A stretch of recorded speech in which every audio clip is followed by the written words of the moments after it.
નમસ્કાર દર્શક મિત્રો, હું શીતલ મહેતા ન્યૂઝ ઓફ કચ્છમાં આપનું સ્વાગત છે. જોઈએ આજના સમાચાર. કેડી ઓટો ભુજ ધમાકા ઓફર. શોરૂમમાંથી કોઈ પણ સ્કૂટરની ખરીદી ઉપર 3000નું ડિસ્કાઉન્ટ. ઓફર 31 જુલાઈ સુધી.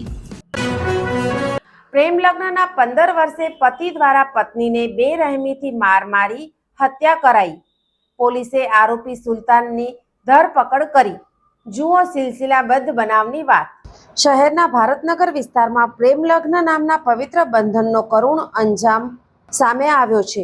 વર્ષ 2011માં પોતાના પરિવારની મરજી વિરુદ્ધ યુવાન સાથે ભાગીને લગ્ન કરનાર નેપાળી મૂળની યુવતી સોનમ સુનારની તેના જ પતિ દ્વારા નિર્મમ હત્યા કરવામાં આવી હોવાનો ચોંકાવનારો બનાવ પ્રકાશમાં આવ્યો છે.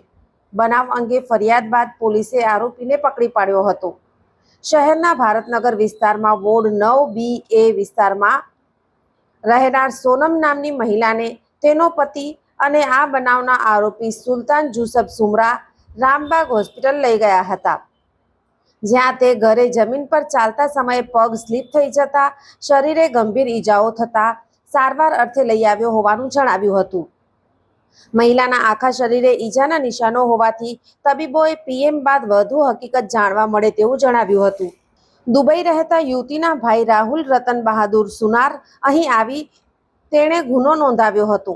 આ ફરિયાદી અને તેનો પરિવાર અગાઉ ભારતનગર રહેતો હતો, ત્યારે વર્ષ 2011માં સોનમ સુલતાન સુમરા નામના શખ્સ સાથે ચાલી ગઈ હતી. ત્યારે ફરિયાદી અને પરિવાર પહેલા સિદ્ધપુર બાદ પોતાના વતનમાં ચાલ્યા ગયા હતા.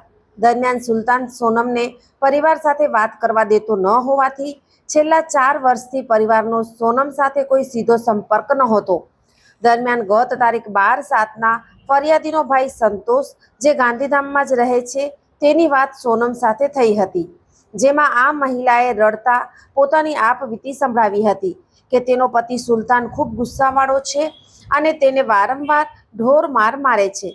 મહિલાએ તેના ભાઈને વિનંતી કરી હતી કે તું મારા ઘરે આવતો નહીં અને મને ફોન પણ કરતો નહીં, નહીતર મારો પતિ મને જાનથી મારી નાખશે. આ વાતના ગણતરીના દિવસોમાં જ સોનમની શંકાસ્પદ હાલતમાં લાશ મળી આવી હતી. દરમિયાન તારીખ 17/7ના સંતોષે ફરિયાદી રાહુલને ફોન કર્યો હતો અને સોનમનું મોત થયું હોવાની જાણ કરી હતી અને પોતે રામબાગ હોસ્પિટલમાં જતા તેના આખા શરીરે માર મારેલાના લાલ નિશાન હતા અને અન્ય નાની મોટી ઈજાઓ તથા માથાના પાછળના ભાગેથી લોહી નીકળતું હતું. તેની સાથે કંઈક બનાવ બન્યો હોવાનું જણાયું હતું. દરમિયાન આ લાશનું પીએમ કરાવવા MP Shah medical college Jamnagar લઈ જવાઈ હતી, જ્યાં તબીબોના પ્રાથમિક ટૂંકા રિપોર્ટમાં સ્પષ્ટ થયું હતું કે સોનમનું મોત શરીરે થયેલી ગંભીર ઈજાઓના કારણે જ થયું છે. તેવામાં આ શખ્સ છેલ્લા અઠવાડિયાથી સોનમને માર મારતો હોવાનું સંતોષના ધ્યાને આવ્યું હતું. આ ચકચારી બનાવ અંગે પોલીસ મથકે ફરિયાદ નોંધાયા બાદ પોલીસે દોડધામ કરીને આ શખ્સને પકડી પાડ્યો હતો. પત્રકાર પરિષદમાં સંબોધતા DYSP મુકેશ ચૌધરીએ જણાવ્યું કે તાજેતરમાં Gandhidham A division police station ખાતે એક હત્યાનો બનાવ બન્યો છે. જેની સમગ્ર હકીકત જોઈએ તો આરોપી જે છે આમાં સુલતાન જુસબ સુમરા, જે ભારતનગરના રહેવાસી છે, તેઓએ તેમની પત્ની નું ખૂન નિપજાવી અને તેમની જે બોડી છે એની અંતિમ વિધિની કાર્યવાહી કરતા હતા. એ દરમિયાન જ પોલીસને બાતમી મળેલી કે આરોપી દ્વારા પોતાની પત્નીને માર મારીને એનું મોત નિપજાવેલ છે અને એની લાશની અંતિમ વિધિ કરવાની પેરવીમાં છે. જે માહિતી પોલીસને તાત્કાલિક મળતા પોલીસે ઘટના સ્થળે પહોંચી અને લાશનું ફોરેન્સિક PM કરાય અને ફોરેન્સિક PM દરમિયાન મરણજની લાશ પર મલ્ટિપલ ઇન્જરી હોવાની હકીકત જણાવી આવેલ. જેના આધારે પોલીસ દ્વારા મરણજનાના ભાઈની ફરિયાદ લઈને કાયદેસરની કાર્યવાહી કરવામાં આવી છે અને પોલીસ દ્વારા આરોપીની અટક કરવામાં આવી છે. આ સમગ્ર બનાવનું કારણ જોઈએ તો આ આરોપી દ્વારા પોતાની પત્નીના ચારિત્ર ઉપર શંકા રાખીને અવારનવાર એમની સાથે ઝઘડા કરવા હતા અને છેલ્લે તેમની ઉપર વધારે શકના આધારે એમનું પટ્ટા વડે માર મારીને એમનું મોત નિપજાવેલ હતું. આ સમગ્ર કાર્યવાહી દરમિયાન હાલમાં પોલીસ દ્વારા આરોપીની અટક કરવામાં આવી છે અને વધુ તપાસ પોલીસ દ્વારા ચાલુમાં છે. જે મરણજના બેન છે એ મૂળ નેપાળના રહેવાસી છે અને ઘણા સમય પહેલા એમના પરિવાર સાથે અહીંયા ભારતનગરમાં રહેતા હતા. તે દરમિયાન આરોપી અને મરણજનાને પ્રેમ સંબંધ થયેલો અને બંને પ્રેમ લગ્ન કરેલા છે અને આ સમગ્ર બનાવની પોલીસની માહિતી મળતા પોલીસ દ્વારા જાતેથી આની તપાસ કરી અને મરણ જનારની ફોરેન્સિક પીએમ કરાવતા સમગ્ર હકીકત બહાર આવેલ છે. બનાવ બાદ અંતિમ વિધિની કાર્યવાહીની તજવીજ ચાલી રહી હતી. તેવામાં પોલીસના ધ્યાને આવતા પોલીસે ફોરેન્સિક પીએમ કરાવ્યું હતું, જેમાં ઈજાઓના પગલે મોત થયું હોવાનું બહાર આવ્યું હતું. તેમજ આ શખ્સ ચારિત્ર અંગે શંકા રાખી મહિલા સાથે ઝઘડો કરી તેને પટ્ટા વડે માર મારતો હોવાનું તેમણે જણાવ્યું હતું. આ શખ્સ વિરુદ્ધ અગાઉ 5 ગુના નોંધાયેલા હોવાનું બહાર આવ્યું હતું.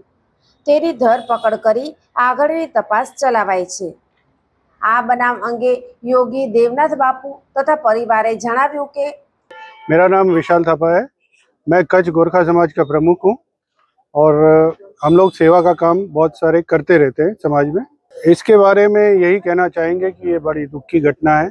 बड़ी बेरहमी से उनका हत्या किया गया है उनके पति द्वारा, जिनका नाम सुल्तान सुमरा करके है।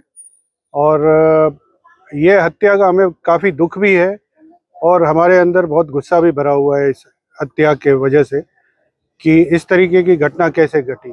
हम लोग हमेशा शांति प्रिय हैं। आपको पता ही होगा कि गोरखा समाज कभी भी लड़ाई झगड़ों में आगे नहीं आता है। हम शांति प्रिय लोग हैं। कभी इस तरीके का हमने देखा भी नहीं था। आज से पहले बहुत सारी घटनाएं हमने देखी है गांधीधाम के विस्तार में, पर इस तरीके से इतने बेरहमी से किसी को मारते हुए नहीं देखा गया है। इस लड़की के हर अंग के, चाहे वो प्राइवेट अंग हो चाहे वो कोई भी अंग हो, हर जगह पे नीला निशान इतना बेरहमी से, मुझे तो लगता है कि महीनों से उसको पीड़ित किया जा रहा है। पिछले 4 वर्षों से वो अपने परिवार के संपर्क में भी नहीं थी। ब्रेन वॉश उसका किया गया होगा, इस वजह से वो संपर्क में नहीं थी। हमारी सरकार से बस यही गुहार है कि ऐसे आदमी को सलाखों के पीछे रखे, हमेशा के लिए रखे, हो सके तो उसे फांसी की सजा। जय जय पशुपतिनाथ। मेरा नाम राहुल सुनार है। जो मर गया उसका मैं छोटा भाई हूँ, वो मेरी बड़ी बहन थी और बहुत दुख का समाचार है। जब तक हमारी बात पहले चलती थी तब बात भी ठीक ठीक चलती थी, हाय हेलो वाले चलता था बात भी, लेकिन पिछले 4 साल से मेरे साथ कोई कांटेक्ट में नहीं थी। वो पहले जब कांटेक्ट भी करती थी तो भी शायद प्रेशर मिलता होगा, उसको कुछ भी मिलता होगा, पता नहीं, हमसे बात नहीं इतना खास ज़्यादा होता था। लेकिन पिछला 4 साल से मेरी कोई बात नहीं हुई इससे। और लास्ट में पता चला मेरे को, मैं बाहर काम करता हूँ, वहाँ से भी मैं आया अभी। ये सब सुन के मुझे बहुत बुरा लगा। जब मुझे मेरी बहन का फोटो दिखाया, बहुत बहुत बुरा लगा। मैं बता नहीं पा रहा हूँ आपको, इतना बुरा लगा। ऐसा बेरहमी से उसको मारा है।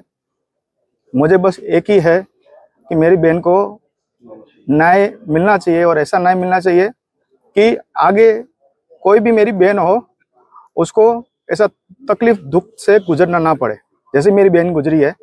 लास्ट टाइम तक वो हमें संपर्क नहीं कर पाई, हमको बता नहीं पाई कि मेरे साथ ऐसा प्रॉब्लम हो रहा था, मैं मुसीबत में हूँ, हम तक फ़ोन भी नहीं कर पाई वो। तो मैं आपसे यही अनुरोध करता हूँ, मेरी बहन को न्याय मिले, और ऐसा न्याय मिले कि आने वाले मेरी बहनों को, मेरे बच्चों को ऐसे क्रूर लोग से दूरी रहे। बस यही मेरी आपसे विनती है। तो अभी हम क्या ही बताएं आपको, हम भी भारत नगर में रहते थे। हमने हमारा खुद का घर छोड़ के हम यहाँ से मूव हो गए, क्योंकि उसका हरेसमेंट हम सहन नहीं कर पाए। और उस टाइम पे अभी ऐसा था कि यानी छोड़ो, जो हुआ हुआ, गई दूसरे के पास गई, सुखी रहे, खुश रहे वो, ऐसा हमारा भी था। हमने भी बहुत कोशिश किया था उसको कि उसके साथ ना जाए, ना जाने पाए, बहुत कोशिश किया था हमने, लेकिन ऐसा नहीं हो पाया। और हम लोग यहाँ पे भारत नगर भी, गांधीधाम भी हमने छोड़ा, फिर सिद्धपुर भी छोड़ा, फिर हम जाके नेपाल में बसे। नेपाल भी समझो, वहाँ पे भी छोड़ के मेरे को भी यहाँ पे आना पड़ा कि मेरी बहन अभी है ही नहीं, मर गई है बोल के। एक हिंदू नेपाली परिवार घણા વર્ષથી ગાંધીધામમાં રહેતો હતો। એ નેપાલી પરિવારની એક દીકરીને